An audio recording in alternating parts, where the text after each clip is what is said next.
Praise the lord. Hallelujah, hallelujah. దేవునికి మహిమ కలుగును గాక. రండి మనము వాక్యము తెలుసుకుందాము.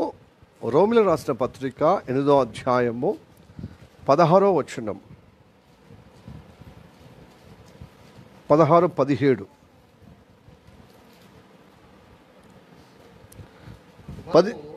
మనము దేవుని పిల్లలమని ఆత్మ తానే మన ఆత్మతో కూడా సాక్ష్యమిచ్చుచున్నాడు. మనము పిల్లలమైతే వారసులం, అనగా దేవుని వారసులము, క్రీస్తుతో కూడా మహిమ పొందుటకు ఆయనతో శ్రమ పడిన ఎడల క్రీస్తు తోడి వారసులం. ఈ వాక్యం మన వినికిలో దేవుడు ఆశీర్వదించును గాక. చిన్నగా ప్రార్థన చేద్దామా? ఆమేన్. సర్వశక్తిమంతుడా, నీకు వందనాలు, స్తోత్రము తండ్రి. అయ్యా, మా జీవితాల ప్రభువా ఈ దినమున నడిపించి, నీ పాసనలో నడిపించి, మైలబడ్డ డాబుగా అయిపోయిన అయ్యా, మరకలుగా అయిపోయిన మా శరీర సంబంధమైనటువంటి అపవిత్రమైనటువంటి ప్రవర్తనను బట్టి అసహించుకోమన్నావు, దానిని వదిలిపెట్టమన్నావు, దాన్ని చేయకూడదని సెలవిచ్చిన మాట ద్వారా నాతో మాట్లాడవయ్యా, మా అందరితో మాట్లాడవయ్యా. పరిశుద్ధపరచావు, నీ రక్తం ద్వారా మమ్మల్ని అందరినీ అయ్యా గొప్పగా పరిశుద్ధపరచులకే వందనాలు. ఇప్పుడు తను పరిశుద్ధపరచబడిన మా అందరినీ ప్రభు వల్ల కార్యక్రమంలో పాలు పంపులుగా చేయించి నీకు స్తుతి ఆరాధన చేసే భాగ్యంలో మాకు అందరికి ఇచ్చినందుకు వందనాలు ప్రభు. కానుకలు ఇచ్చిన అవకాశం కూడా మాకు ఇచ్చినందుకు వందనాలు ప్రభు. ఇట్టి అనుగ్రహము తండ్రి, ఇదంతా ఆశీర్వకరమైన కార్యములు తండ్రి, మా ద్వారా నడిపించినందుకు వందనాలు. ఇదిగో ప్రభు, నీ చేత నీ ఆత్మ ద్వారా మేము నడిపించబడి, ఇదిగో ప్రభు, మా ద్వారా ఈ కార్యము జరిగినప్పుడు మేము దీవించబడతామని, నీ కటాక్ష పొందుకుంటామని, మేము గొప్పగా ప్రభు నీ జీవములో ఇదిగో స్థిరపరచబడతామని, ఇట్టి ఆశీర్వాదం, ఇట్టి అనుగ్రహము కలగజేసినకే వందనాలు. నీ కృప నిరంతరం ఉండునుగాక. ఇట్టి విధంగా యథార్థంగా చేసిన వారందరూ దీవించబడుదురుగాక. ప్రార్థన వందనాలు. ఈ సమయంలో ప్రభు నీ చిత్తము, నీ ప్రణాళిక మేము తెలుసుకున్నట్లుగా ప్రభు అయా మేమందరము తను గ్రహించే విధంగా, ఆయా లోబడే విధంగా, ఈ వాక్యానికి అప్పచెప్పుకునే విధంగా మాతో మాట్లాడుతున్నందుకు వందనాలు తెలియజేస్తున్నాం. నీ సేవకుని మరుగుపరుచుకుని అభిషేకం ద్వారా మా అందరితోనే ఇట్టే అనుగ్రహం కలగచేయమని యేసే నామములో ప్రార్థించి అడుగుచున్నాము పరమ తండ్రి, ఆమేన్. మంచి కూర్చుందాం. Praise the lord. Hallelujah. Okay,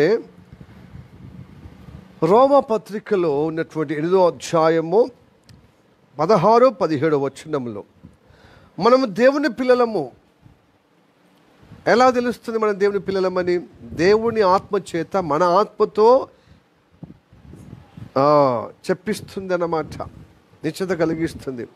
దేవుని ఆత్మ మన ఆత్మతో కన్ఫామ్ చేపిస్తుంది, దేవుని పిల్లలు మీరు దేవుని పిల్లలు. హల్లెలూయా, ప్రైజ్ ది లార్డ్. మరి దేవుని పిల్లలమైతే దేవునితోని వారసులం, దేవునితోని వారసులం. సో దేవునితో వారసులమైతే దేవుని యొక్క మహిమలో వారసులం, దేవుని యొక్క మహిమలో వారసులం. హల్లెలూయా, ప్రైజ్ ది లార్డ్. దేవునితో వారసులమైతే క్రీస్తులో మనము క్రీస్తు మహిమలో వారసులమై ఉంటున్నాం. దేవునికి స్తోత్రం. హల్లెలూయా. క్రీస్తుతో కూడా మహిమ పొందుటకు మన వారసులం. దేవునికి స్తోత్రం. హల్లెలూయా, ప్రైజ్ ది లార్డ్. మనం ఫస్ట్ దేవుని పిల్లలము ఎలాగ అవుతున్నామండి? దేవుని ఆత్మ చేత మన ఆత్మలో ఏకీభవం కలిగిస్తుంది. అంటే మీరు దేవుని పిల్లలు సాధారణమైన కాదు, మీరు దేవుని పిల్లలు. ఎట్లా పిల్లలు? దేవుని పిల్లలుగా ఎలా అయ్యాము? దేవుని ఆత్మ ఎలాగ మన ఆత్మతో చెప్తుంది, మన ఆత్మ ద్వారా నిశ్చయం కలిగిస్తుంది అంటే క్రీస్తును నమ్మినందుకు. హల్లెలూయా. అతడే నీ కోసమో మన కోసం అందరి కోసం ప్రాణం పెట్టి తిరిగి లేచాను. అయితే ఎంతమంది అయితే యేసు ప్రభువును అంగీకరిస్తున్నారో సొంత రక్షకుడిగా, ప్రభువుగా, వారందరూ దేవుని పిల్లలు అవుటకు ఆయనకు అధికారము ఇవ్వబడింది. యోహాను సువార్త 1వ అధ్యాయం 12వ వచనంలో ఎంతమంది అయితే యేసు ప్రభువును అంగీకరిస్తున్నారో, ఒప్పుకుంటున్నారో, ఆయనను స్వీకరిస్తున్నారో, వారి జీవితంలో ప్రభు అని వారందరూ అందరూ దేవుని పిల్లలవుటకు ఆయనకు అధికారము అనుగ్రహించను. హల్లెలూయా, ప్రైజ్ ది లార్డ్. ఆ అనుగ్రహముతో మనం అందరము దేవుని పిల్లలమయ్యాం. కాబట్టి దేవుని ఆత్మ చేత మన ఆత్మతో చెబుతున్నాడు ఏమని, మీరు దేవుని పిల్లలు. అయితే దేవుని పిల్లలం అయితే దేవుడితోని వారసులం. దేవుడితో వారసులం అయితే క్రీస్తుతో కూడా మహిమ పొందుటకు క్రీస్తులో మనము శ్రమ పొందాలంటున్నాడు. అలా శ్రమ పొందిన వారు వారసులం అవుతామంట. హల్లెలూయా. మనం పిల్లలం అన్నాం. పిల్లలని మనము దేవుడు మనల్ని గొప్పగా ఏర్పరచుకున్నాడు పిల్లలుగా. దేవుడు తానే తన ఆత్మచేత మన ఆత్మచేత కన్ఫర్మ్ చేస్తున్నాడు, నిశ్చయిత కలిగిస్తున్నాడు. దేవుని ఆత్మ మన ఆత్మతో చెప్పినప్పుడు మన ఆత్మ కూడా నిజంగా మనము దేవుని పిల్లలమైనాం. దేవుని ఆత్మచేతనే కదా మనము ఆ దేవుని ఆత్మచేత మనం ఏకీభవిస్తున్నాం. దేవుని యొక్క వాక్యం ఇలా ఉంది కదా, యేసు ప్రభు అని దేవుని ఆత్మ వల్లనే మనము చెప్తున్నట్టుగా మరి యేసయ్య దేవుని ఆత్మచేతనే మనం యేసయ్య అంగీకరిస్తున్నాం ఆయన పిల్లల అవుటకు. సో ఆయనకు మనం పిల్లలమయ్యాం క్రీస్తు ద్వారా. క్రీస్తు ద్వారా దేవుని పిల్లలమైనాం కదా. మరి దేవుని పిల్లలమైతే దేవుని వారసులము, దేవుని వారసులమైతే క్రీస్తుతోటి మహిమలో పాలు పొందుటకు మనము శ్రమలు అనుభవించమంటున్నాడు దేవుడు. శ్రమ అనుభవించమంటున్నాడు. హల్లెలూయా, ప్రైజ్ ది లార్డ్. క్రీస్తుతో మహిమ పొందుటకు ఆయనతో శ్రమ పడిన ఎడల క్రీస్తుతోటి వారసులు. శ్రమ పొందాలి. ఈ లోకంలో శ్రమ అంటే చాలా ఇబ్బంది పడుతున్నాం. మనము దైనందిన జీవితంలో మన యొక్క సాధారణమైన రోజువారీ యాత్రలో అవే మనం కొంచెము శ్రమలు అనుకుంటున్నాం. ఇవి తాత్కాలికమండి. భౌతికంగా ఈ లోకములో మరి పని కోసము పిల్లల చదువు లేకపోతే పెద్దలు ఏదో ఒక పని చేయాలి కుటుంబం పోషణ కోసము అని చెప్పి నరులందరట ఒక యుద్ధంలాగా పోరాడుతున్నారట.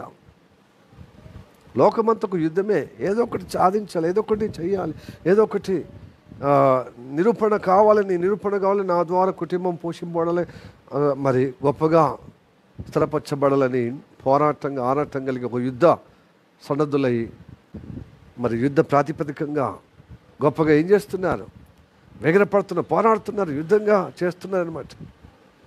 సో వాళ్ళతో పాటు మనం కూడా చేస్తున్నాం. మన పని, మన తిని, మన యొక్క ఇల్లు, మన యొక్క ఏదో సాధించాలన్నా, ఏదన్నా పిల్లల యొక్క మంచి ఉద్యోగము వచ్చే విధంగా వాళ్ళ మంచి చదివించాలన్నా, ఉద్యోగం సాధించాలన్నా, ఆ ఉద్యోగం చేసిన తర్వాత ఒక 4 పైసలుతో సంపాదించి ఒక గూడు కట్టుకోవాలన్నా యుద్ధములాగా చేస్తున్నాం, ఒక పోరాటంగా. లోకంలో అదే చేస్తుందని మనం కూడా చేస్తున్నాం. కానీ మనం దేవుని పిల్లలం. వారికి మనకేం డిఫరెంట్ అండి? వాళ్ళకు మనకేం డిఫరెంట్? వాళ్ళేమో లోకరీతిగా చేస్తున్నారు, మనం కూడా అదే చేస్తే వాళ్ళకు మనకేం డిఫరెంట్? అయితే దేవుడు ఒక డిఫరెంట్గా చేస్తున్నాడు. నువ్వు దేవుని వారసులుగా నువ్వు ఉన్నావు కదా, దేవుని పిల్లలం కాబట్టి దేవునితో వారసుడు రావు కదా. మరి క్రీస్తు ద్వారా నువ్వు మహిమ పొందాలంటే క్రీస్తు కలిగిన శ్రమలు అనుభవించాలి. హల్లెలూయా, ప్రైజ్ ది లార్డ్. ఈ శ్రమలు దేవుని పిల్లలకు ఈ శ్రమలు విధేయత నేర్పిస్తుంది. విధేయత. అందుకోసం దేవుడు శ్రమ అనుభవిస్తాడు, శ్రమ అనుమతిస్తాడు, అనుభవించే విధంగా అవకాశం ఇస్తాడు. హల్లెలూయా. శ్రమ అంటేనే మనకు ఇట్లా అయిపోతాం. మరి నువ్వు తిండి కోసం, ఈ లోక పోషణ కోసం పోరాడటం లేవా? నీకు ఆరాటం లేదా? తిండి గింజల కోసమే ఎంతో శ్రమ పడుతున్నావే. మరి దేవుని కోసము నువ్వు శ్రమ పడాలి. ఎందుకంటే ఈ లోకము దేవుణ్ణి సహించదు. అందుకోసం అంటాడు కదా, ఈ లోకము నాకు శత్రువుగా ఉంది అంటున్నాడు. లోకము శత్రువుగా ఉంటే, ఈ లోకాన్ని ఎవరైనా ప్రేమిస్తే వాడు నాకు శత్రువు. లోకాన్ని ప్రేమించేవాడు నాకు శత్రువు అన్నాడు, మిత్రుడు అన్నాడా? శత్రువు అన్నాడు. ఎందుకంటే ఆయన చెప్పినట్టుగా లోకం నడుస్తలేదు కదా. కాబట్టి దేవునికి పిల్లలు కాలేరు వాళ్ళు. మరి దేవుని పిల్లలు కాకపోతే దేవుని వారసులు కాలేరు. దేవుని వారసులు కాకపోతే దేవుని క్రీస్తు ద్వారా వాళ్ళు మహిమ పొందచాలరు. మహిమ పొందటానికి ఏం చేయాలి? మరి శ్రమ పొందాలి. వాళ్ళు శ్రమ పొందుతున్నారా? పొందుతలేరు. దేవుని పిల్లలే శ్రమలు పొందాలి. ఎందుకంటే క్రీస్తుతో మహిమ పొందటానికి, క్రీస్తుతో వారసులు అవుటకు శ్రమ పొందాలి. మనం శ్రమ కోసము సిద్ధపడాలి. హల్లెలూయా, ప్రైజ్ ది లార్డ్. కనుక యేసయ్య అంటాడు, ఈ లోకం నన్ను శ్రమల పాలు చేసింది, ఈ లోకం నన్ను ద్వేషించింది, మిమ్మల్ని కూడా ద్వేషిస్తుంది నా మార్గం నడిచినప్పుడు. కాబట్టి యేసయ్య మనకు కళ్ళ గట్టినట్టుగా చూపించాడు. ఆ చూపించిన విధానంలో మనం నడిపించబడాలండి. ఈ లోకము అబద్ధాల కోరుది, కాబట్టి అబద్ధాలు ఇష్టం. నువ్వు అబద్ధం నుంచి బయటపడ్డావు. దేవుడు సత్యస్వరూపుడు కనుక సత్యమే ఉండాలి నీ మాట. అది అప్పుడు నేను దేవుని పిల్లవైనట్టు, దేవుని బిడ్డవైనట్టు. నేను దేవుని బిడ్డవని చర్చికి వచ్చినంత మాత్రాన నువ్వు దేవుని బిడ్డ కాదు. నీలో అబద్ధమైన దానిని పెరికివేసి, ఈ లోకముది సంబంధమైనది కనుక అబద్ధాన్ని ప్రేమించేవాడు, అబద్ధాన్ని అనుసరించేవాడు లోకం వారిని ప్రేమిస్తుంది, వాళ్ళని స్నేహిస్తుంది. మనం అబద్ధం నుంచి బయటకు వచ్చాం. మనం పుట్టగతులు అంటే పుట్టించే మాటలు మాట్లాడలేం. నీ పొరుగు వారి మీద పుట్టించే విధంగా, లేకపోతే నీ పొరుగు వారిని అబద్ధ సాక్ష్యం ఇలా పుట్టించామన్నమాట. ఈ లోకం పుట్టిస్తుంది, 1కి 4 పుట్టిస్తుంది. పొరుగు వారి మీద అబద్ధ సాక్ష్యం ఊరికి తీసుకొస్తుంది. నువ్వు అలా కాదు. నీ పొరుగువాని, నిన్ను వాళ్ళు నీ పొరుగువారిని ప్రేమించమని, నీ పొరుగువానికి అబద్ధము మాట్లాడకుండా సత్యమే పలుకుమన్నాడు. దేవుని వాక్యం సత్యం కనుక దేవుని దగ్గర నుంచి నేర్చుకునేది నువ్వు అనుభవంగా నడిపించబడాలి. అది ఇతరులకు చెప్తే వారు నిన్ను ఏం చేస్తుంది తెలుసా? శత్రువుగా చూస్తారు, నేను శ్రమలు చేస్తారనమాట. శ్రమల పాలు చేస్తారు. కాబట్టి ఈ శ్రమల పాలుకు ఇష్టం లేక ఏం చేస్తుంది తెలుసా? మళ్ళీ అబద్ధ కోరులో పోతాం. ఇంత మళ్ళీ పరిశుద్ధపరచబడి మళ్ళీ శరీర సంబంధమైన ఆ మలినంలో పోతున్నాం, అబద్ధములోనికి. ఆ పొరుగువాని మీద అబద్ధ సాక్ష్యం చెప్పటానికి, ఆ పొరుగువాని మీద నిందలు మోపటానికి సువార్త చేస్తలేము. అందుకోసమే సువార్త చెప్పే కంటే ఈ లోకంలో ఏం చెప్తారు? అబద్ధమునే పొరుగువాని మీద ఏదో ఒకటి పుట్టించి ఇంకొకరికి చెప్తారు. అదే కదా బాగుపడేది. ఎవరని చెప్తారా? ఇతరుల నష్టం, ఇతరుల లోపాలు, ఇతరుల యొక్క వ్యతిరేకం, ఇతరుల యొక్క రహస్య విషయాలనే చెప్తూ కాలం గడుపుతూ ఉంటారు. కాలము గడుపుతూ ఉంటారు. మనం అలా కాదండి. అలాగా ఉండేటకు దేవుడు మనల్ని పిలవలేదు. నేను పరిశుద్ధపరచటానికి ఎందుకు పిలిచాడు తెలుసా? నీవు దేవుని బిడ్డగా, దేవుని సాక్షిగా ఉండటానికి. సాక్ష్యం అంటే ఏంటిది? దేవుని సువార్త. నీ జీవితంలో ఏదైతే దేవుడు మాట్లాడుతున్నాడో అది మాట్లాడుతున్నది నువ్వు అనుభవించినప్పుడు అదే సువార్త. నువ్వు మామూలుగా చెప్పు, ఆటోమేటిక్గా ప్రభావితం అవుతారు. చాలా మట్టుకు ఏంటంటే మనము చెబుతాము కానీ చెయ్యం. కాబట్టి ఎవరు మారుతలేరు. చెప్పేటోళ్ళు మస్తు చెప్తాం, వినేటోళ్ళు ఉంటే చెప్పేటోళ్ళు మస్తు చెప్తారు. కానీ నీ జీవితాన్ని గమనిస్తారు కదా. నీ అబద్ధ కోరుతనం అంటే సత్యంగా ఉంటావా, నీతిగా ఉంటావా, అబద్ధంలో ఉంటావా, దుష్టత్వంలో ఉంటావా, మనుషులు చూసినప్పుడు ఒక తీరు, మనుషులు చూడనప్పుడు ఒక తీరు ఉంటావా, ఇవన్నీ చూస్తారు కదా. కనుక నిన్ను చూసినప్పుడు దేవుడు నిన్ను అంగీకరించాలి. దేవుని బిడ్డగా, ఇదిగో నా పిల్లలుగా ఉన్నారు వీళ్ళు, నా తోటి వారసులు వీళ్ళు, కాబట్టి వీళ్ళని మహిమ పొందుటకు వీళ్ళు ఇప్పుడు లోకరీతిగా శ్రమల పాలవుతున్నారే. ఈ లోకములో మరి ఆత్మీయంగా నడిపించబడుతున్నప్పుడు శరీర ప్రకారంగా వీళ్ళకి శ్రమలు వస్తాయి. కనుక వీళ్ళు నా మహిమలో పాలు పొందేవారు, వీరు నా తోటి వారసులు, క్రీస్తు తోటి వారసులు. Praise the lord, hallelujah, praise the lord, hallelujah. ఇట్టి అనుగ్రహము పొందుటకు మనం పిలువబడ్డామండి. శ్రమల్లోనే ఎక్కువ నేర్చుకుంటాం. ఆనందంగా ఉన్నప్పుడు ఎక్కువ నేర్చుకోం. పొరపాట్లు ఎక్కువ అవుతాయి. ప్రేమ ఎక్కువ అయినప్పుడు, ఆనందం ఎక్కువ అయినప్పుడు ఏమవుతుందంటే లాడ ఎక్కువ అవుతుంది, గారాభం ఎక్కువ అవుతుంది.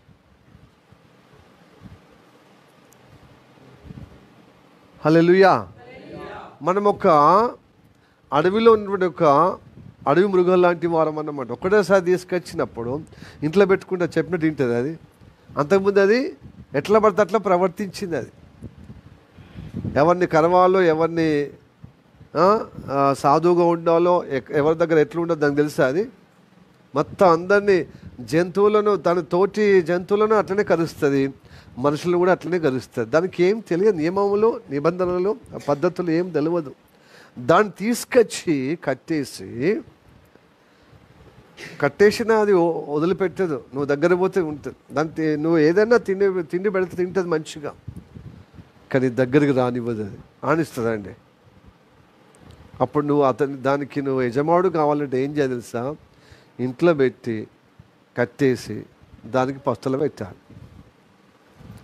నకనక ఆడే ఆకలి పుట్టే విధంగా దానికి అట్లే పస్తులు ఉంచి శ్రమల పాలు చేస్తే అది నువ్వు చెప్పినట్టుగా వింటుంది. చెప్పినట్టుగా వింటుంది. ఎందుకు చెప్పినట్టుగా వినాలి? దానికి ఎందుకు అంత నువ్వు ఉన్మాదంగా దాన్ని ఎందుకు హింసించాలి నువ్వు అంటే, నువ్వు సాధన చేసుకుంటున్నావు, దాన్ని మంచిగా చేసుకుంటున్నావు, ప్రేమగా చేసుకుంటున్నావు, నీతో ఒక వ్యక్తిగా మార్చుకుంటున్నావు. అవునా కాదా? మనం పెంపుడు కుక్కలు అంటే, పెంపుడు జంతువులు అంటే ఇష్టం. అవి ఇష్టము. ఒక జంగల్ నుంచి తీసుకురా, అవి నువ్వు చెప్పిన నీ ప్రేమకు అది ఆస్వాదిస్తుందా? నువ్వు ప్రేమిస్తా అంటే అది వ్యతిరేకంగా దానికి హాని తలపెడుతున్నావేమో, దానికి ప్రమాదం కొని తెచ్చినావేమో అని చెప్పి దాని భద్రత కోసం అది ఎట్లయినా ప్రేమించేవారినైనా ద్వేషించేవాళ్ళని మొత్తం ఒకటే రీతిగా చేసి ఆ ప్రేమించేవాళ్ళు ద్వేషించేవాళ్ళు మొత్తం ఎదురుపడుతుంది. అవునా కదా? తిరుగుబాటు చేస్తుంది. కాబట్టి ప్రేమించేవారు, ద్వేషించేవారు అది చక్కగా గ్రహించేటట్లుగా నీ ప్రేమ ఆస్వాదించాలంటే నువ్వు ఇలా చేయక తప్పదు. అవునా కాదా? పెంపుడు జంతువులు ఉన్న వాళ్ళకి బాగా అర్థమవుతుంది. హల్లెలూయా. అవును. అలా పస్తులుంచి ఉంచిన తర్వాత అప్పుడు దాని తోక, దాని ముఖము అప్పటిదాకా మీదికి ఎగబడ్డా, దాని తోక ఎగరేసుకుంటూ అది తోక ముడుచుకొని తల దించుకొని కుయ్యి అనుకుంటూ ఏం చేస్తుంది? ఎవరైతే యజమానుడో దాన్ని కట్టేసి దానికి ఇలాగ తిప్పలు పెడుతున్నారో అతనికి లోబడుతుంది. క్రమేపి అంటే శ్రమల్లో అది లోబడుతుంది. శ్రమ పెడుతుంది, అది లోబడుతుంది. దానికి కావాల్సినంత సమయానికి ఇస్తే అది లోబడదు, ఇంకా తిరుగుబాటు చేస్తుంది. మనిషి స్వభావం కూడా అట్లనే. అందుకోసమే భక్తులు ఏమంటారు? నేను పశుప్రాయాన్ని అయితేనే అంటారు. అంటే మంచిగా నిండా తిన్నప్పుడు, ఆనందంగా ఉన్నప్పుడు, అన్ని సౌకర్యం సదుపాయం ఉన్నప్పుడు మన లోబడం ఎదిరించే స్వభావం. ఎందుకంటే శరీరం బలపడుతుంది, ఆత్మ బలహీనం అయిపోతుంది. ఆత్మీయ కార్యాలకు లోబడం. ఆత్మీయ కార్యాలకు లోబడాలంటే శరీర ప్రకారంగా మనకు శ్రమ అవసరమై ఉంది. కనుక క్రైస్తవ జీవితం శ్రమల గుండా మనకి విధేయత నేర్పించడానికి దేవుడు శ్రమ అనుమతిస్తాడు. Hallelujah. Praise the lord. Yesu ప్రభు దేవుడి యొక్క స్వరమై ఉన్నాడు. తండ్రితో సమానత్వంగా మహిమ కలిగిన వాడు అయి ఉన్నాడు. ఈ రోజులలో యేసు ప్రభును కించపరుస్తున్నారు. తండ్రితో సమానంగా ఉన్న ఆ భాగ్యము ఎంచుకొనగా ఆయన తను రిక్తుడిగా ఈ లోకానికి మనుష్యుడిగా దాసుడు స్వభావం కలిగి వచ్చాడు. ఆ మహిమను అంతా తన దగ్గర ఒలిచేసి, ఆ స్థానం, తన పొజిషన్ తన దగ్గర పెట్టేసి, ఆ మహిమ తనకి అప్పచెప్పి తను రిక్తుడిగా ఈ లోకానికి వచ్చాడు. పుట్టిన తర్వాత ఒక దాసుడుగా ఉన్నాడు. ఆయన హింసలు అనుభవించాడు. కానీ నాకు హింస వస్తుందని ఒక్కరోజైనా, ఏనాడైనా, ఏ క్షణమైనా ఎదిరించాడండి? అన్యాయాన్ని ఎదిరించాడు కానీ వ్యక్తులను మాత్రము ఎదిరించాడా? తిరుగుబాటు చేయలే. ఇక పైపెచ్చు ఏం చేసింది తెలుసా? ఆయన శ్రమల పాలైన కొద్దీ మహారోదన చేత, దుఃఖముతో మరణము నుండి తప్పించే ఆ తండ్రికి, ఆ దేవుడికి ప్రార్థన చేశాడు, యాచనలు చేశాడు. అయ్యా, ఈ శ్రమల నుండి నీ చిత్తం ఏమై ఉన్నదో, నన్ను పంపిన విధానము, నన్ను పుట్టించిన విధానం అది జరుగుటకు సహాయం చేయమని ప్రార్థన చేశాడు. హల్లెలూయా, ప్రైజ్ ది లార్డ్, హల్లెలూయా. ఆయన పొందిన శ్రమల వల్ల విధేయత నేర్చుకున్నాడు. ఫస్ట్ ఏం చేశాడు? మహారోదన చేత, దుఃఖము చేత, మరణము నుండి విడిపించిన వానికి, విమోచన వానికి ప్రార్థన చేశాడు, యాచన చేశాడు. ఇలా చేసడం బట్టి దేవుడి చేత అంగీకరింపబడ్డాడు. దేనికోసమే నేను పంపించాను అక్కడికి. మళ్ళీ ప్లస్ శ్రమ కలిగిన కొద్దీ విధేయత నేర్చుకున్నాడు అన్నమాట. హల్లెలూయా. పలుసార్లు కూడా మనము స్పందించినట్టుగానే స్పందించాడు. ఎలాగా? శరీరము బలహీనత, ఆత్మసిద్ధమే కానీ శరీరం బలహీనత. కాబట్టి నాకు బలము దయచేయమయ్యా, సిలువకి ఎక్కటానికున్న ఆ విషయమో, ఒక పాత్ర నేను తాగలేక, అంటే ఈ గిన్నెను తొలగించంటే తన శరీరం తొందర తొలగించి, ఎందుకంటే ఆ మరణము, ఆ యొక్క సిలువ మరణము చాలా భయంకరమైనది. ఆత్మసిద్ధమే కానీ శరీరము చాలా బలహీనంగా ఉందా, కనుక ఆయన బలపూర్చమయ్యా అని చెప్పి ప్రార్థన చేశాడు. ఎంత టెన్షన్ పడ్డాడంటే ఆయన చెమట రక్త బిందువుగా మారిపోయింది. అంటే చెమటతో, ఆ చెమట ఎంత టెన్షన్ అంటే సైన్స్ కూడా చెప్తుంది, టెన్షన్ వల్ల రక్తము కూడా నీరులాగా బయటకు వచ్చేస్తుంది, మొత్తం బలహీనమైపోయి. అప్పుడు దేవదూత వచ్చి పరలోకం నుండి అతను బలపొచ్చిందనమాట. ఆ శ్రమలో ఆయన విధేయత నేర్చుకోవడం అనమాట, ఆ సిలువకి ఎక్కటానికైనా. ప్రైజ్ ది లార్డ్, హల్లెలూయా.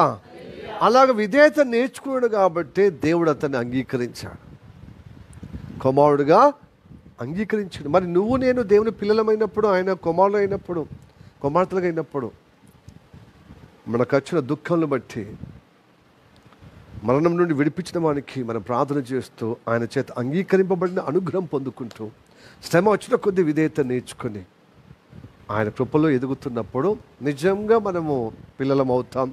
ఈ పిల్లలే దేవునికి వారసులు. హల్లెలూయా, ప్రైజ్ ది లార్డ్. ఈ పిల్లలే దేవునితో వారసులైతే క్రీస్తుతో కూడా మహిమ పొందుటకు, క్రీస్తు శ్రమలు పొందినట్టుగా మనం పొందుతున్నాం కాబట్టి క్రీస్తుతోటి వారసులం. హల్లెలూయా చెప్పండి, హల్లెలూయా. ఎంత గొప్ప అనుగ్రహం అండి, ఇంత గొప్ప అనుగ్రహం మనకు కలగజేసాడు. కాబట్టి శ్రమ వచ్చినప్పుడు మీరు తప్పించుకొని పోవద్దండి. అలా తప్పించుకుంటే మీరు మత సంబంధులు అవుతారు, కానీ దేవుని పిల్లల సంబంధులు కాజాలరు. చూడండి, ఆ వాక్యాలు చూద్దాం. హెబ్రీయులకు రాసిన పత్రిక 5వ అధ్యాయము 7-8 వచనం చదువుదాం.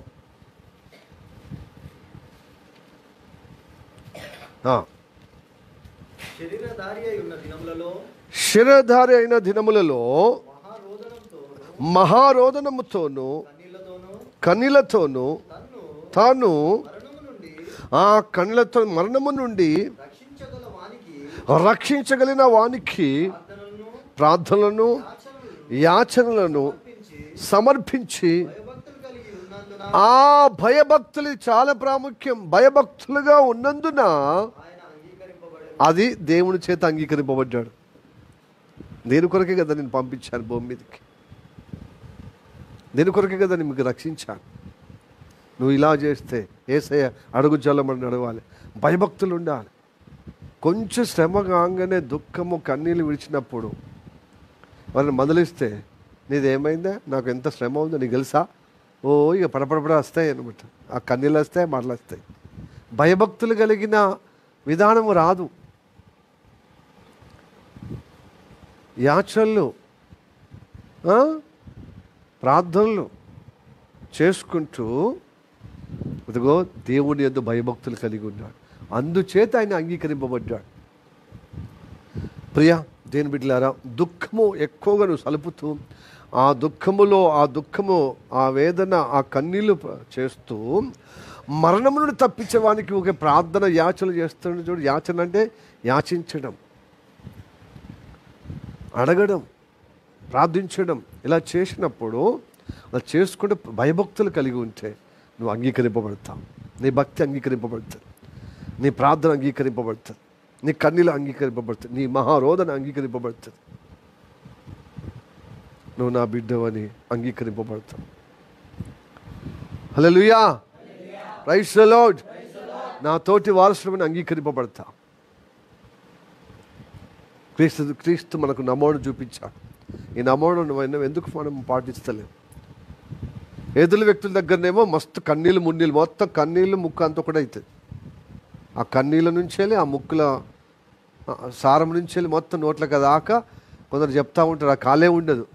ఎంతో దునియా లేని సమస్య నేనే ఎదుర్కొంటున్నాను, నా ఇంట్లో ఇంతో అని చెప్పి పెద్దలు చిన్నలని తేడా లేకుండా వాళ్ళకు ఒకసారి జలదాగా వస్తుందేమో. దేవుని దగ్గర చేయరు, మనుషుల దగ్గర చేస్తాం.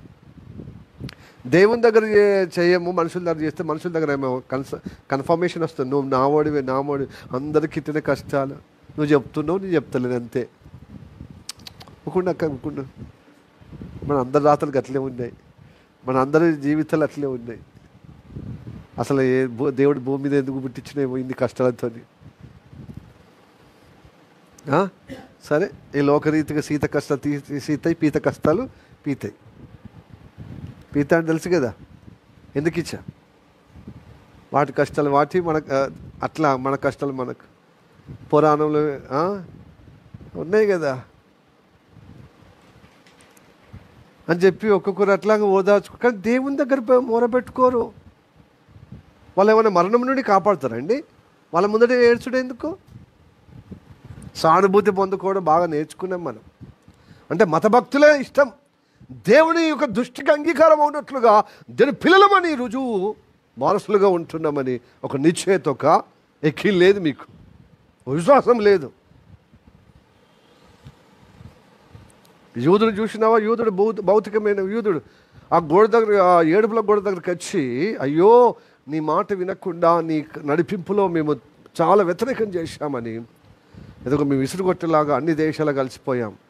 మళ్ళీ దేవుడా, మా అబ్రహాము, ఇస్సాకు, యాకోబు దేవా, మమ్మల్ని జ్ఞాపకం చేసుకుని మళ్ళీ మా యొక్క సొంత భూమి మీద, అంటే సొంత ల్యాండ్ మీద మాకు ఇవ్వబడిన నేల మీదకి తీసుకొచ్చావా? కాబట్టి మాకు ఒక సొంత ఆలయం లేకుండా చేసుకున్నాం మా ప్రవర్తన బట్టే అని వాళ్ళ శ్రమల్లో నేర్చుకుని ఆ విధేయత, ఆ భయభక్తులు ఇప్పుడు అక్కడికి వచ్చి వాళ్ళు చూపించిన స్థలానికి వచ్చి, అబ్రహాముకి ఇచ్చిన శాస్త్రీయంగా ఇవ్వబడిన స్థలానికి వచ్చి ఏడుస్తున్నారు. ఆ గోడ ఒకటి మిగిలిపోయింది, ఏడుపుల గోడ. వాళ్ళు ఏడుస్తారు, బయటకు వస్తే ఖతర్నాక్ ఉంటారు, వాళ్ళు ధైర్యంగా ఉంటారు. మమ్మల్ని గెలకదు, మస్తు ప్రేమించే కాడికి ప్రేమిస్తాం, మా ప్రాణం పెట్టేంతగా ప్రేమిస్తాం. మనం గెలికిన మాత్రమో తొందరపడం, మేము సహనం కోల్పోయేంతగా సహించగలుగుతాం. ఇక సహనం పోయిందంటే, ఇక మాకు ప్రమాదం వచ్చి ఉందంటే, మమ్మల్ని అపాయం తీసుకొచ్చే విధంగా ఉంటే ఇక తప్పని పరిస్థితులే చలో. అట్లా ధైర్యం ఉంటుంది మనకు. ధైర్యం లేదు అట్లా ఏమో ధైర్యం ఉండదు. మనుషుల ముందట మాత్రం ఏడుస్తూ తుడుస్తూ, వాళ్ళు మనుషుల ముందర చూడవరండి, సానుభూతి పొందరు. చూడు, ప్రపంచమంతా ఒకటయి వాళ్ళు విమర్శించిన, అసలు మేము మా వైపున దేవుడు ఉన్నాడు, దేవుడు చూసేవాడు ఉన్నాడు, మమ్మల్ని దేవుడు అంగీకరిస్తున్నాడు, దేవుడు మాకు బలం ఇస్తున్నాడు, మాకు దేవుడు తోడే ఉన్నాడు కాబట్టి యుద్ధం చేయగలుగుతున్నాం. మేము అన్యాయంగా ఎవరిని మేము అక్రమంగా విరోధంగా చేసుకున్నాం. మాకు ల్యాండ్, మాకు అబ్రహాంకి ఇచ్చిన ల్యాండ్, మా పితరులకు ఇచ్చిన భూమిని మేము అశ్రద్ధగా చేసి మాకు ఇలాంటి తిప్పలు తీసుకొచ్చుకున్నాం. అబ్రహామా, నీవు నీ పిల్లలకు ఇది స్వాస్థ్యంగా ఇస్తాను. మేము పిల్లలము, అబ్రహాం పిల్లలము, సంతతి, ఇది మా ల్యాండ్. మరి ఎన్ని రోజులు ఎడిపోయినాం అంటే, మేము దేవుని మాట వినక, చెప్తే వినక మేము ఇసురువేయబడ్డాం. And scatter all over the world. మేము ఇసురువేయబడ్డాం ప్రపంచవ్యాప్తంగా. ఇప్పుడు మాకు బుద్ధి వచ్చింది. ఆయా ప్రాంతాల్లో మాకు శ్రమల వల్ల బుద్ధి వచ్చి ఇప్పుడు వస్తున్నాం అంటే వినరే. ఎందుకంటే వాళ్ళు దినదినము అభివృద్ధి చెందుతున్నారు అన్నమాట. వాళ్ళ తోటలు, వాళ్ళ పనులు, వాళ్ళ ఫ్యాక్టరీలు, వాళ్ళ యొక్క కర్మాగారం అంతా అభివృద్ధి చెందుతుంది కాబట్టి అక్కడున్న వాళ్ళకు అసూయ. మా ల్యాండ్కి వచ్చి మేము మెల్లమెల్లగా ఆక్రమించుకుని విస్తరించబడుతున్నాం, గట్టెట్లా అని చెప్పి ఇప్పుడు యుద్ధం అక్కడ స్టార్ట్ అయింది. వాళ్ళు మనుషుల ముందు ఏడుస్తారండి. కొంచెం వాళ్ళు చూడాలి, మీ మద్దతు లేకపోతే ఎట్లా అని. ప్రపంచ మద్దతు మొన్న నెతన్యాహు, బెంజమిన్ నెతన్యాహు ప్రధానమంత్రి, ఆ ఇజ్రాయెల్ దేశం ప్రధానమంత్రి ఐక్యరాజ్య సమితి పోయిండండి.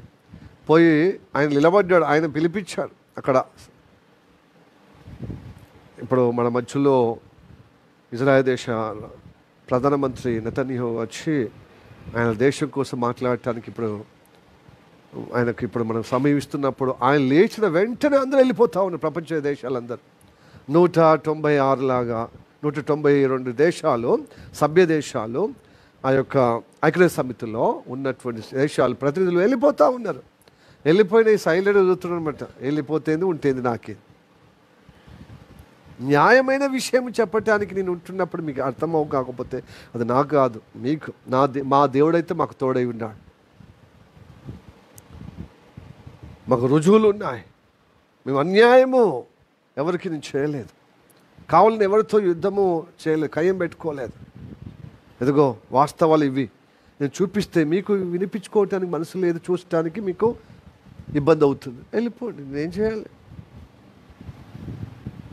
అయితే ఆ యొక్క ఐక్యరాజ్య సమితి సెక్రటరీ అంటాడు, నో బడీ ఏమంటే ladies and gentlemen, don't go, వెళ్ళిపోవద్దు, అందరూ కూర్చోండి, ప్లీజ్ సిట్ డౌన్.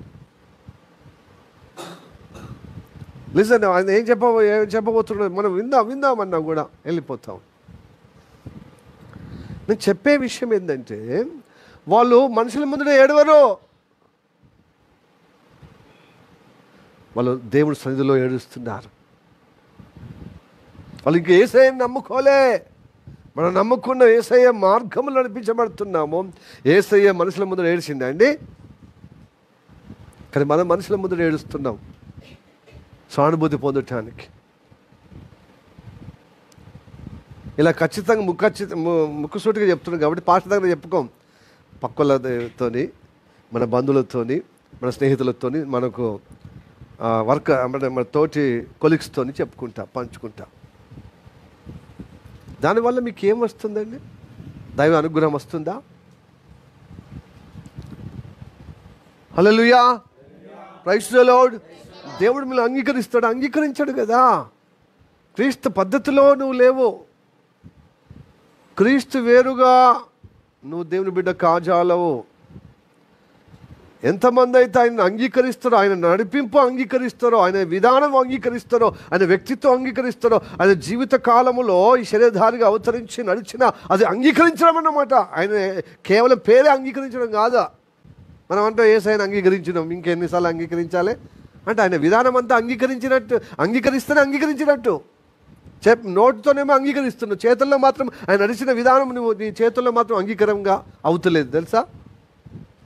కాబట్టి నీ భయభక్తులు దేవునికి అంగీకారం అవుతలేవు. నువ్వు రోదన చేయాలి, ప్రార్థన చేయు. నీకు బాధ ఉందా? ప్రార్థనలో గడిపి రోదన చేయి. మహారోదన కాదు, చిన్న రోదన కూడా చేయవు. 4 గోడల మధ్యలో దైవ సన్నిధిలో అందరూ చూడాలి మనం ఏడుస్తే. అదేంటండి? అది భక్తి.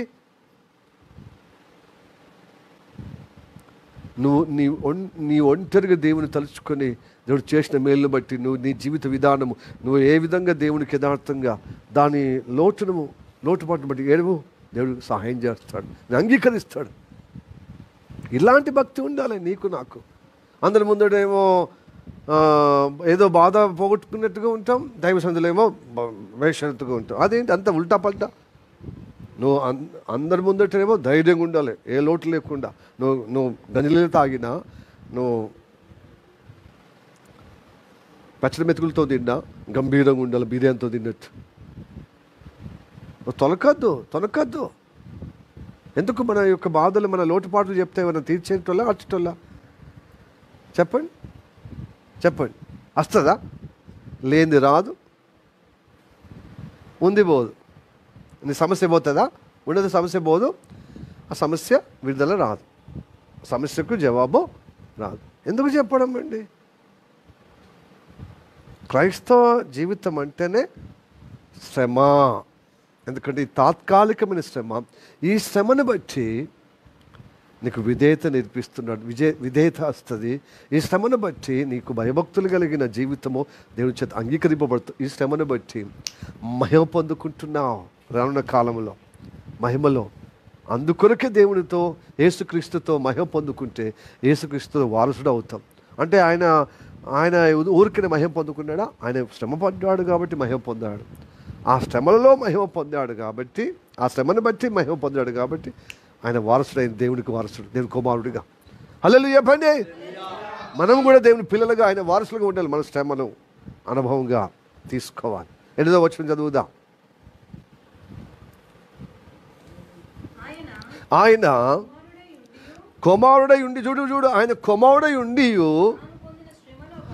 తాను పొందిన శ్రమల వల్ల విధేయతను నేర్చుకునేను. విధేయత శ్రమల గుండెను నేర్చుకుంటాం. హలో, వింటున్నావా? కాబట్టి చదువు అత్తలేదు, కష్టపడి చదవాలి అనేది అత్తలేదు. కష్టపడి తీసుకొస్తుంది కాబట్టి అమ్మ మనకు తెలుస్తలేదు. మంచిగా అన్ని సౌకర్యం ఉన్నది కదా ఇంట్లో. ఇక లేలే లెక్కలు పెడతాం. అది కావాలి, ఇది కావాలి, ఇది కావాలి, అది కావాలి, వీళ్ళతో పోల్చుకుని. నువ్వు శ్రమ ఇప్పుడు పడితే రేపు నీకు అన్ని సౌకర్యం దేవుడు ఇస్తాడు. హల్లెలూయా, ప్రైజ్ ది లార్డ్. లేమిలో నువ్వు దేవునికి యథార్థంగా ఉండవు. నీ బ్రతుకును దేవుని యొక్క వాక్యంతో సరిచేసుకుంటూ దేవుడు చెప్పిన పని చెయ్యు. అప్పుడు నీకు విమర్శలు, నిందలు, అవమానాలు, అగచాట్లు పడిన కొద్దీ మనుషుల ముందట వాపోకుండా దేవుని దగ్గర రోదన చేయు, కన్నీళ్ళు విడుదు. ఎందుకంటే ఆయన మరణం నుండి తప్పించేవాడు. ఎవరైనా బెదిరించినా బెదిరిపోకు, నేను అది చేస్తాం ఇది చేస్తామంటే ఎవరేం చేసిన దేవుడు వాళ్ళకు బుద్ధి పుట్టించింది, దేవుడు వాళ్ళకు సహాయం చేయింది, నేను ఎవరు ఏం చేయలేరు. కాబట్టి యేసయ్య ఏం చేసిన, మరణం నుండి తప్పించిన వానికి ప్రార్థన చేశాడు. మనకు మరణము నుండి, అపాయం నుండి, ప్రమాదం నుండి తప్పించే వానికి మనం ప్రార్థన చేయాలి, యాచన చేయాలి. భయభక్తులుగా ఆయనను సన్నుతించినప్పుడు మనము అంగీకరింపబడుతుంది దేవుని చేత. నేను బిడ్డలుగా, భక్తులుగా. Hallelujah, praise the lord, praise the lord. ప్రతి పైసా నువ్వు ఎంత నిన్ను చూసి ఇస్తారు కావచ్చు. పైసా ఎందుకంటే అప్పు తీసుకురావచ్చు, మళ్ళీ తెరపంగా ఉండదండి, తీసుకురావచ్చు. ఎంత పైసా చేసినా నీ ప్రమాదాన్ని ఒడ్డెక్కించుకునే విధంగా చేసుకున్నా దేవుడు సహాయం చేస్తే ఆ పైసా నీ ఖర్చు ఎందుకు ఉపయోగపడదు? చేస్తుందా? పైసా మీద ఆధారపడటానికి కాదండి. దేవుడు నడిపింపు. చాలా మట్టుకు పైసా లేదు కాబట్టి మేము శ్రమలు పడుతున్నామంటారు. పైసా ఉన్నా లేకున్నా దేవుని యొక్క నడిపింపులో మనకు శ్రమలు ఉంటుంది ఈ లోకరీతిగా. హల్లెలూయా. అలాంటి అనుగ్రహం కావాలండి, లేకపోతే కష్టమండి. ఇప్పుడు చూడు, ఏ దేశంలో, నైజీరియాలో ఎంతమంది చనిపోతున్నారండి, వేల మంది చచ్చిపోతున్నారు. అంటే వాళ్ళకి తెలియదా? బతుకు తెరువు తెలియదు వాళ్ళకు. యేసయ్య నమ్మని మీరు నమ్మిన మతమే నమ్ముతాను అని ఇస్లాం టెర్రరిస్టులు ఉంటారు కదా, ఆ భయభ్రాంతులకు లోబడి మీ మతమే స్వీకరిస్తుందంటే వాళ్ళకి ఎందుకు మరణం వస్తే, ఎందుకో అపాయం వస్తే, ఎందుకు శ్రమలు వస్తాయండి చెప్పండి? క్రీస్తుతో వారసులం కాబట్టుకు, నేను క్రీస్తుతో మహిమ పొందాలంటే నేను క్రీస్తుతో శ్రమ పొందాలి, క్రీస్తులా శ్రమ పొందాలి. ఇక్కడ నేను మహిమ పొందాలంటే క్రీస్తు శ్రమ. ఈ లోకము తాత్కాలికమండి.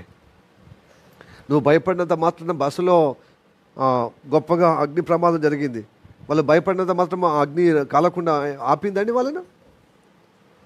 నువ్వు భయపడకుండా కంపల్సరీ జరగ నష్టము నీ జీవితంలో అలానే ఆ విధంగానే నీకు ప్రమాదంగా పోవాలనుకుంటే తప్పదు కదా.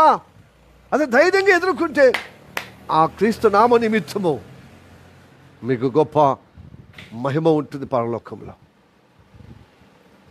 మహిమ ఉంటుందండి. హల్లెలూయా.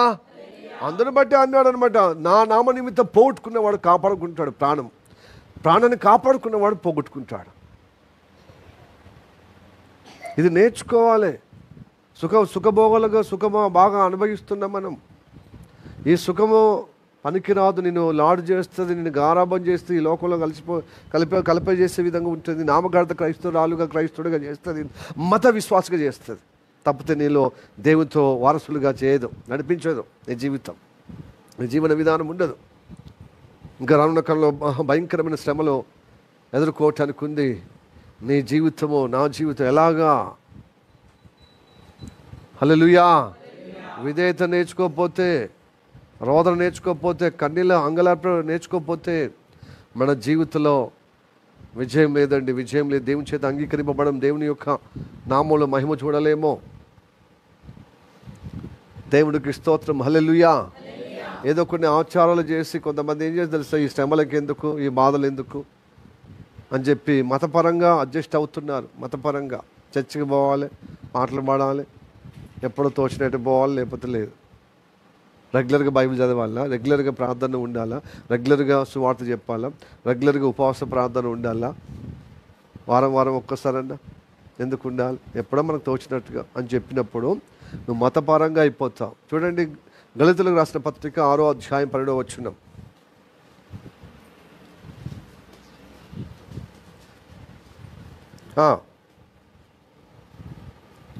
చదవండి. శరీరం విషయమందు చక్కగా అగుపడు వారు గోరువారు ఎవరో వారు క్రీస్తు యొక్క శిలువ విషయమై హింస ఉండుటకు మాత్రమే సున్నతి పొందవలనని, అంటే శిలువను కూర్చిన శ్రమ, శిలువను కూర్చిన హింస అద్దు, మనం పడద్దు అని చెప్పి శరీర ప్రకారం ఉపర్చుకోవడం కోసము సున్నతి ఎంచుకున్నారు అన్నమాట కొంతమంది. ఈ సున్నతిని బట్టి రక్షణ వస్తుందండి. కొన్ని ఇలాగనే మత ఆచారములో చాలామంది మునిగి తేలుతున్నారు. శరీరం ప్రకారంగా పేరు పొందాలి, నేను భక్తిపరుడుగా, మంచోడిగా, సంచోడుగా అవటానికి. ఒకటి మనుషులు మెప్పు పొందేవాడు శరీర ప్రకారంగా కనపరుచుకుంటాడు, మనుషులు సంతోషపెట్టడానికి, మనుషులు మెప్పు పొందాలంటే. సిలువను కూర్చున్న శ్రమ, సిలువలో కూర్చున్న హింస రాకుండా తప్పించుకోవటానికి ఈ ఐడియా అన్నమాట. ఎవరితో కంట్రోల్ లేకుండా మంచిగా చెప్పాలి, నప్పించకుండా తాను తప్పించుకుని తిరిగే బోధలు చెయ్యాలి, మాట్లాడాలి, అట్లనే అందరూ మెప్పు పొందాలి, ఒకరిని హర్ట్ చేయొద్దు. కానీ దేవుని మాత్రం గాయపరచచ్చు. మన కోసం ప్రాణం పెట్టినవి మాత్రము అనుక్షణం మన మాటల్లో, మన ఆలోచనలో, మన క్రియల్లో, మన నడవడిలో మొత్తం అనుక్షణము ఆయన గాయం చేయొచ్చు. కానీ మనుషులు మాత్రము గాయం చేయొద్దు. అంటే వాళ్ళను సువార్త చెబితే గాయం అవుతుంది వాళ్ళకి, మనోభావాలకు. వాళ్ళ కులం అంటారు, తలం అంటారు, మతం అంటారు, మా దేవుళ్ళేవో అంటారు, రకరకాలుగా మనని అవమానకరంగా, లేకపోతే మన బంధువుల మధ్యలో కావచ్చు, మన యొక్క సమాజంలో ఈ యొక్క ఫంక్షన్లో అంటకుండా పొంటకుండా మనం ఒంటరిగా చేస్తారు. అది భయం అవుతుంది అనమాట మనకు. అవ కావాలి, బొవ్వ కావాలి. అందుకోసమే మొన్న ఇంటి ముందటే ఉన్నారు, క్రిస్మస్కి నక్షత్రం పెడుతున్నారు, మళ్ళీ దీపావళికి దీపాలు ముట్టించి టపాకాయలు. అది ఎప్పుడు 11 గంటలకు, అందరేమో 10 గంటలకే వాళ్ళు పూజలు పురస్కారాలు చేసుకుని, అసలు వాళ్ళు పూజలు పురస్కారాలు చేసుకొని ఏదో అట్లా చేయాలి. ఎందుకంటే చాలా రేట్లు, కొండెక్కిపోయిన రేట్లు. ఈ టపాకాయలు అంత రేట్లు కొని కాల్చినా ఏం ప్రయోజనం లేదు, మొత్తము ప్రకృతి అంతా కలుషితం అయిపోతుంది. అట్లా శాస్త్రం పోలే, పండుగ కదా, పండుగోలే అట్లా చేయాలని అట్లా చేస్తే ఆ గల్లీలో, మేము ఉన్న గల్లీలో ఈ క్రైస్తవులని చెప్పేటోళ్ళు వాళ్ళు ఎమరెచ్చిపోతున్నారు అన్నమాట. 11 గంటలకు స్టార్ట్ అయ్యి 2 గంటలు అవుతుంది. మళ్ళీ పక్క పంటోళ్ళు వచ్చే ఇసొంటోళ్ళు స్నేహాలు ఉంటారు కదా, అక్క బాంచరు కొంచెం మన భర్త కొంచెం patient, heart patient, sugar patient, ఈ బాంబుల శబ్దానికి ఆయన విలవిల ఆడిపోతున్నాడు. మళ్ళీ పొద్దుగల లేచి మళ్ళీ డ్యూటీకి పోవాలి కదా, అంటేనే అవును అక్క నీకు ఇబ్బంది, మన ఫ్రెండే కదా అని చెప్పి ఆగిపోయిన ఇంకోళ్ళు అంటున్నారు. వీళ్ళే చేసుకుంటే ఇక అల్లున్నోళ్ళు ఇంకా ఉన్నారు, అరే ఇప్పుడే మొదలు పెట్టినాము, అసలు మాకు డబ్బులు లేకనే మేము చూస్తున్నాం, ఓ పాప వీళ్ళే ఇచ్చారు. ఇది దేవుని నమ్ముకున్న ఇంత ప్రేమ. ఈ పాస్టర్లు అసంటోళ్ళు అసలు మన కలవరు, ముట్టరు, ఏం చేయరు, మళ్ళీ వాళ్ళు చెప్పిందే చేయాలి అని మా మీద అనుకుంటూ ఏం చేశారు, వాళ్ళు బాంబులు కాలుస్తూ ఉంటే వాళ్ళకే ఇరిటేషన్. అందరూ పండుకునేటప్పుడు ఎందుకండి అది ఇరిటేషన్ కాదా? అది రెచ్చగొట్టాడు. పండుగ అన్నప్పుడు నువ్వు సంతోషిస్తూ నలుగురిని సంతోష పెట్టేదే పండుగ.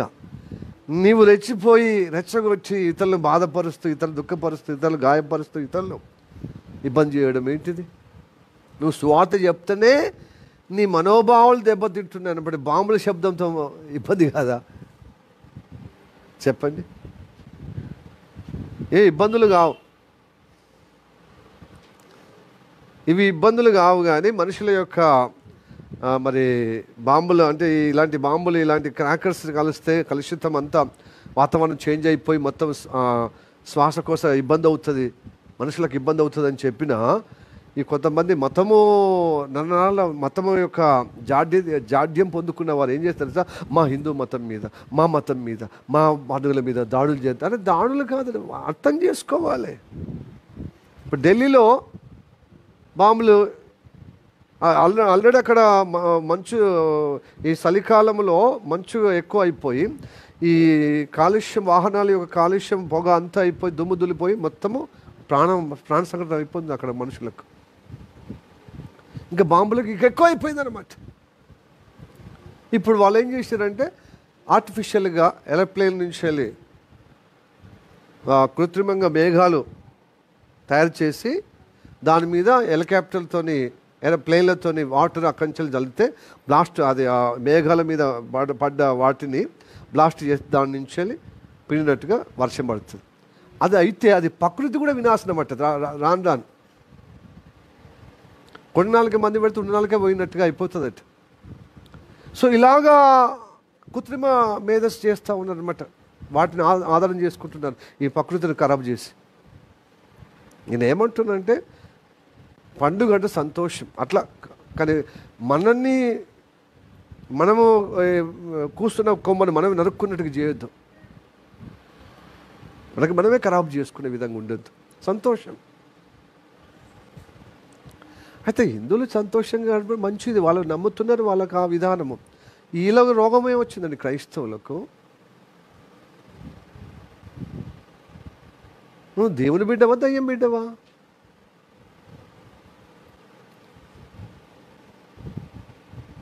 చెప్పండి. అంటే వీళ్ళకి శ్రమలు అంటే ఇతరుల మెప్పే, ఇతరుల స్నేహమే ఇతరుల యొక్క మంచితనమే, కానీ దేవుని మంచితనము, దేవుని యొక్క అనుగ్రహము లేదన్నమాట. నువ్వు నరకము నుండి అంటే అగ్నిలో నుండి లాగినట్లుగా నేను లాగి రక్షించాడే, మళ్ళీ అగ్నిలో ఆహుతిగా ఉన్నవారు వాళ్ళకు కులం మతం అనేదే గొప్పగా, ఈ లోకరీతిక పద్ధతిలో చేసుకునేదే గొప్పగా అనిపిస్తుంది. కానీ నిజమైన ఆత్మీయ అనుబంధము వాళ్ళలో లేదు కదా. శరీర అనుబంధమే వాళ్ళకు అనుబంధం ఉంది కదా. మరి వాళ్ళ నరక కూపలో పోయే విధంగా వాళ్ళ అగ్నిలో పడే విధంగా ఉన్నప్పుడు నీవు ఒడ్డు మీద ఉండి నేను ఎలా లాగబడ్డాను వాళ్ళు కూడా లాగబడతానన్నట్టుగా ఉందా? లేదు. ఎందుకంటే ఒక లాగబడితే ఉత్తనే అగ్నిలో నుంచి లాగబడితే దాని శక రాదా? ఉత్తగానేనా? ఎంత ఇబ్బందులు అవుతాయి. శ్రమ పడింది అగ్ని నుంచి లాగొద్దు, ఇట్లా లాగానే వస్తారు వాళ్ళు. మొన్న ఉదయకాలంలో శుక్రవారం పొద్దున ఎర్లీ మార్నింగ్లో ఇది బస్సు, కావేరీ బస్సు ట్రావెల్స్ అగ్నికి ఆహుతి అయినప్పుడు చాలా ఇబ్బంది పడ్డారట బయట నుంచి. కొంతమంది కెమెరాలు అంటే సెల్ ఫోన్తో తీసుకున్నా ఎవరన్నా రక్షించాలని ఆతృత ఉన్నవారు చాలా కష్టమైందట. ఎందుకంటే ఆ దగడు, ఆ వేడి, ఏది పట్టుకునే వేడి కదా, ఎట్లా వాళ్ళని బయటకు తీయాలని చాలా ప్రయత్నం చేశారట. చాలా అంటే పరిసర ఆడ అకస్మాత్తుగా జరిగింది కాబట్టి అక్కడ ఇస్రాయలు లేవు, ఏవి సామాగ్రి లేవు వాళ్ళని కాపాడటానికి, అగ్ని నుంచి కాపాడటానికి. చేతులకు ఆడిపోతున్నాయి, మారిపోతున్నాయి. ఎలాగా అలా విడిపించేది, ఎలాగ వాళ్ళు పట్టుకునేది, ఎలాగా? అది శ్రమ ఉంటుంది కదా. మరి ఆత్మీయంగా అలాగనే శ్రమ కదండి. ప్రైజ్ ది లార్డ్, హల్లెలూయా. ప్రియ దేవుని బిడ్డలారా, మనకు దేవుడు ఇవ్వలే చూస్తున్నాడు అన్నమాట. నువ్వు ఈ లోకానికి నీకు ఏం సంబంధం చెప్పు? నేను లోకం నుండి వేరు చేసింది కదా. నువ్వు పరలోక సంబంధి, ఆత్మ సంబంధి కదా. ఈ లోకం అంతా శరీర సంబంధి కదా. వాళ్ళతో నువ్వు ఏకీభవిస్తావేంది? నేను ఏం చేస్తున్నావు? అందరూ సంబరంగా అందరూ క్రాకర్స్ పేలితే నేను కూడా పేలుస్తున్నా బాంబులను అని చెప్పి నువ్వు సమర్థించుకోవచ్చు. కానీ నువ్వు ఏకీభవిస్తలేవా?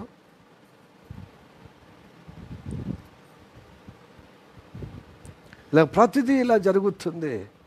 పిండి వంటలు కూడా దీన్ని బట్టి శ్రమల పాలు చేసిండు దేవుడు, యెహోవా దేవుడు ఇజ్రాయెల్ ప్రజలు.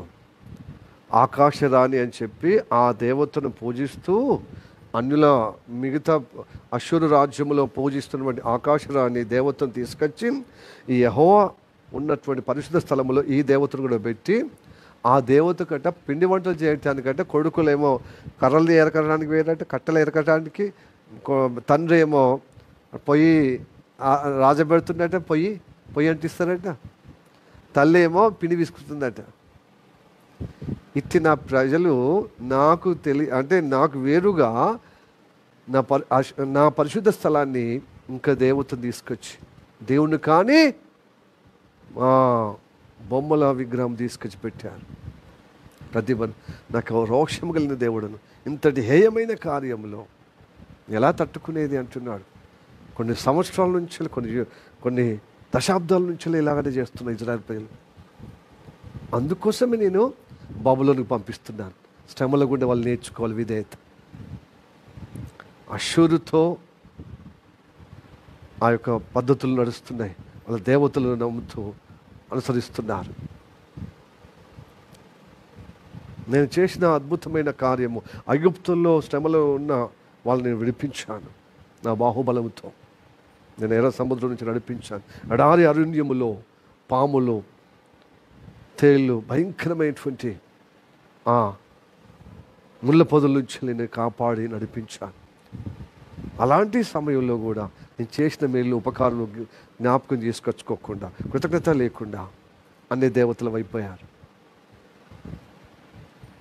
ఇక్కడ శరీర సంబంధమైన అనుబంధము దేవుని యొక్క మనసు ఎరగకుండా, దేవుడు నియమించిన ధర్మశాస్త్ర ప్రకారం నడవకుండా ఊరికనే స్వభావము అన్యుల్లాగా చేసుకొని ప్రార్థన చేసి దేవుడు వింటాడా? యెహోవా దేవుడు ఇంటలేడు. అందుకోసమే ఈ ఆకాశరాణి దేవత ఇంటుంది. అన్యులు చెప్తారు కదా, మా దేవతను చూడు, మొక్కి చూడు, ఇంకా అన్ని అద్భుతాలు జరుగుతాయి. ఆ దేవత తీసుకొచ్చి దేవుని స్థలంలో పెట్టి, అందుకోసము దేవుడు ఆ పరిశుద్ధ స్థలం నుంచి వెళ్ళిపోయినట్టు.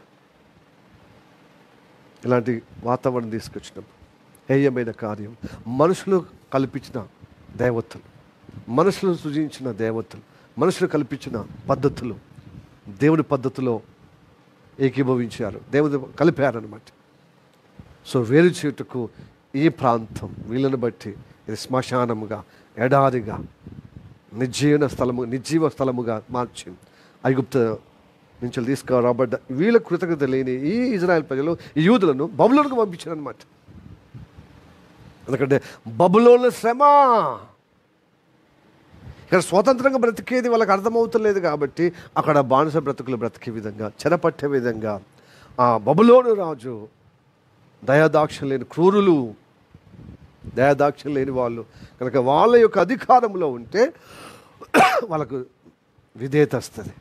ఏమొస్తుంది? విధేయత వస్తుంది. విధేయత కోసం అనుమతి ఇచ్చాడు దేవుడు. రేపు మనకు కూడా విధేయత నేర్పించడానికి మహాశ్రమలు. హలో, అంత ఈజీ కాదు.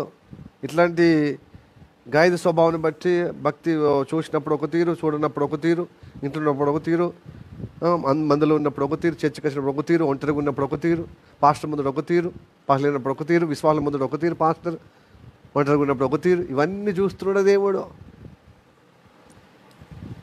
భక్తులుగా మనుషుల దగ్గర రుజువు చేయబడుతున్నాం, కానీ దేవుని దగ్గర చాలా ఆయాసం దుఃఖపరుస్తున్నాం. ఆయన పేరు భక్తి లోపల అంతా లోకరీతి, లోక స్నేహం, లోక పద్ధతి, నివాస్, అన్యుల యొక్క పద్ధతులు. కాబట్టి మనుషుల మెప్పు పొందే విధమైన జీవితంలో భక్తిలో పోతున్నారు. కాబట్టి శ్రమ దేవుడు పెడుతున్నాడు. ప్రపంచ యావత్తు క్రైస్తవులకు శ్రమ. అందుకొరకు అక్కడక్కడ ఈ మహాశ్రమలకు సూచనగా నైజీరియా ప్రాంతం చూపిస్తున్నాడు, కంబోడియా ప్రాంతం చూపిస్తున్నాడు.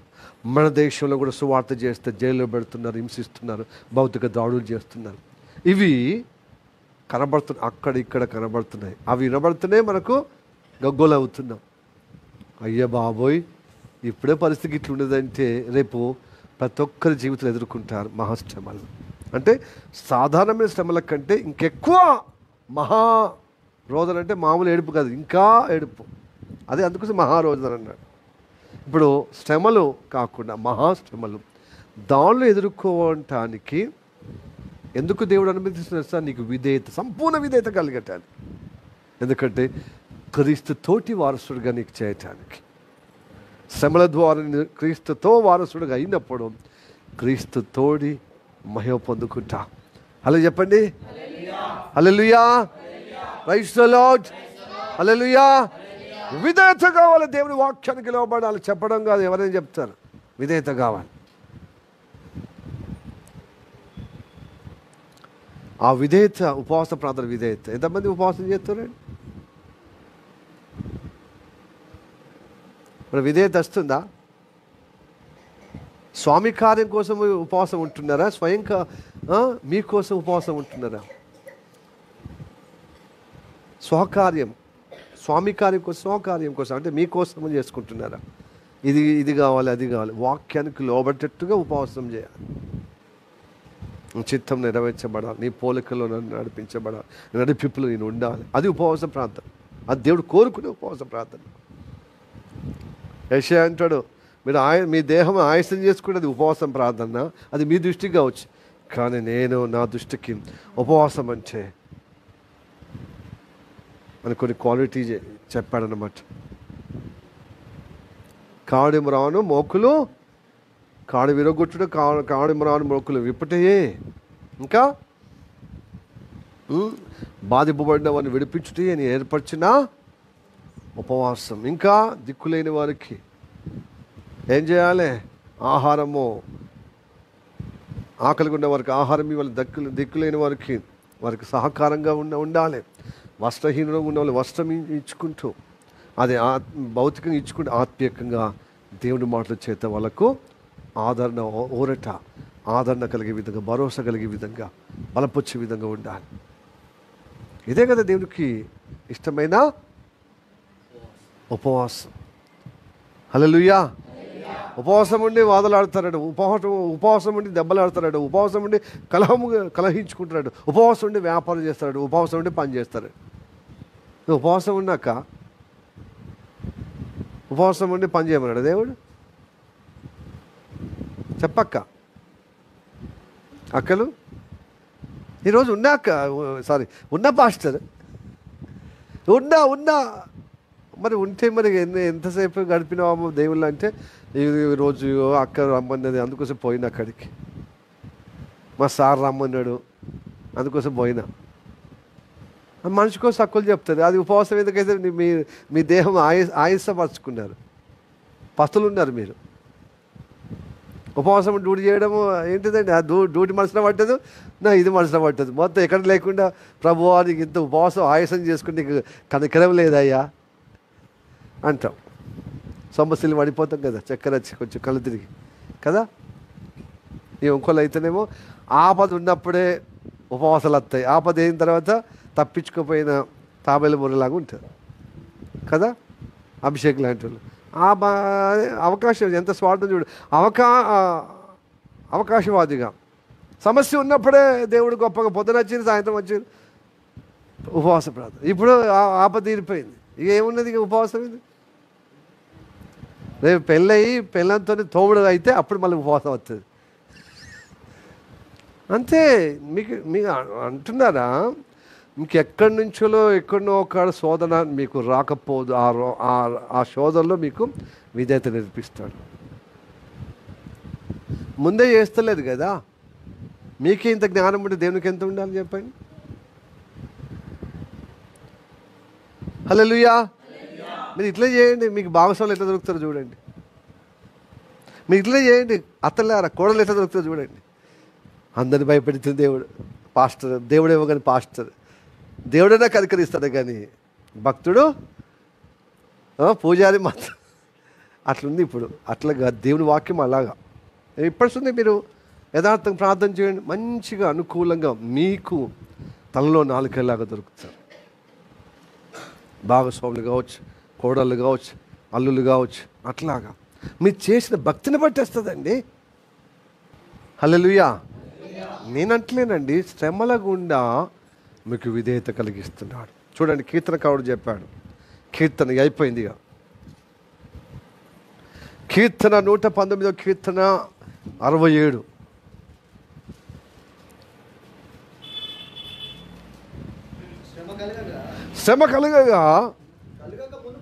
శ్రమ కలగక ముందట నేను త్రోవ విడిచాను.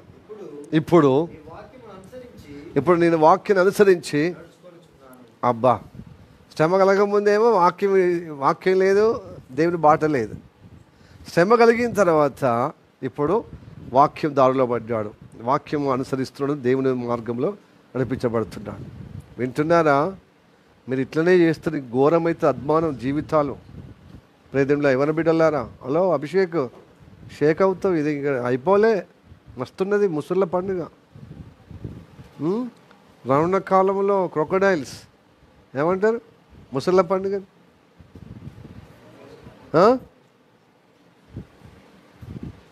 Crocodile festival is there in future. ముసళ్ళ పండుగ. అంత ఈజీ కాదు జీవితం అంటే. నాలుక మరేసినట్టే ఉంటే మన జీవితం. సీరియస్ తీసుకోవాలి. హల్లెలూయా. ఎప్పుడు కానీ ఇక్కడ ఇక అయిపోయింది, నాకు జోగం వచ్చింది, నాకు ఇక 4 పైసలు వచ్చినాయి, లేకపోతే ఇల్లు కట్టుకున్నా అని ఆడికే పోకండి. అసలైన ఇల్లు మనకు పరలోకంలో ఉంది. దాని కొరకు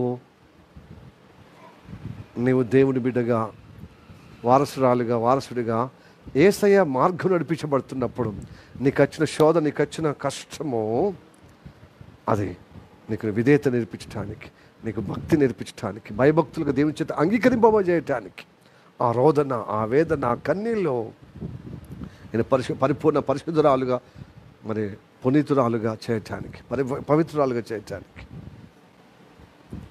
ప్రైజ్ ది లార్డ్. హల్లెలూయా. హల్లెలూయా.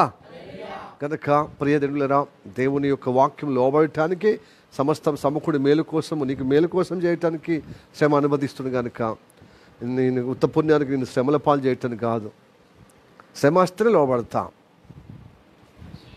71 అదే కీర్తనలో 71 అదే క్రమంలో కింద చూడండి.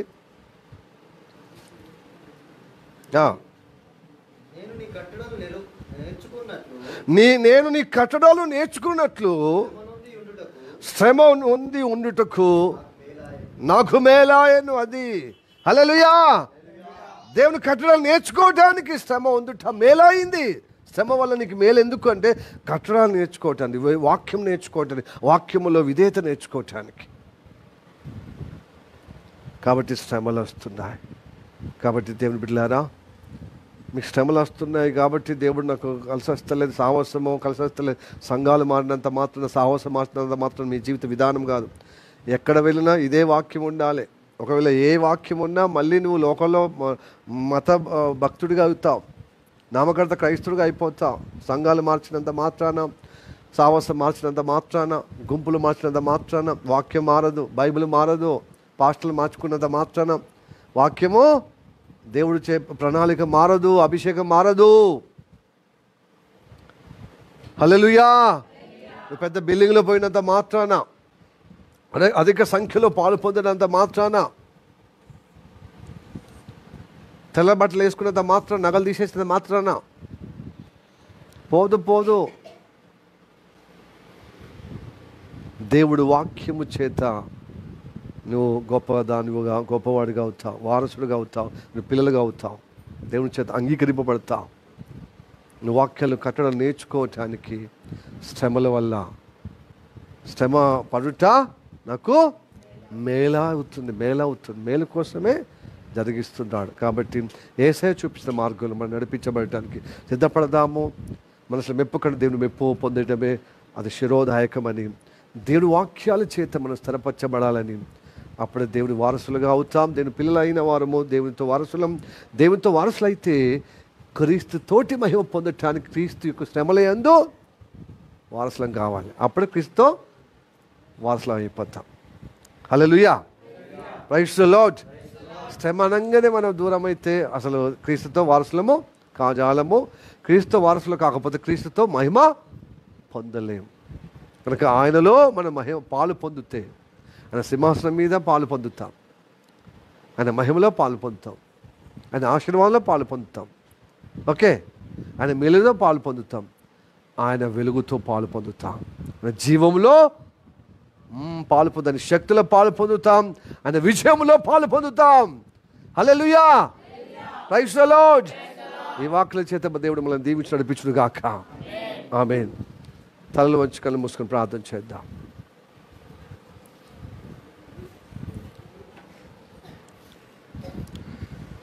సకల ఆశీర్వాదానికి కారణభూతుడమైన మా పరలోకమందున్న మా తండ్రి, నీకు వందనాలు, స్తోత్రము రాజా.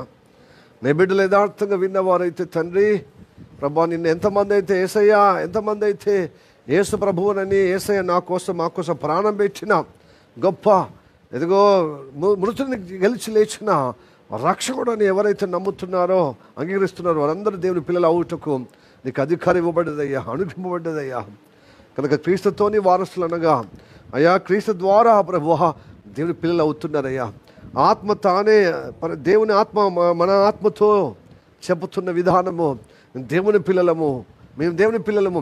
అవును, దేవుని పిల్లలమైతే దేవునితో వారసులము, దేవుని వారసులమైతే క్రీస్తుతోని మేము మహిమ పొందాలంటే క్రీస్తు శ్రమల గుండా మేము వెళ్ళినప్పుడు క్రీస్తుతోని వారసులమని నీ వాక్యం ద్వారా మాతో మాట్లాడవయ్యా.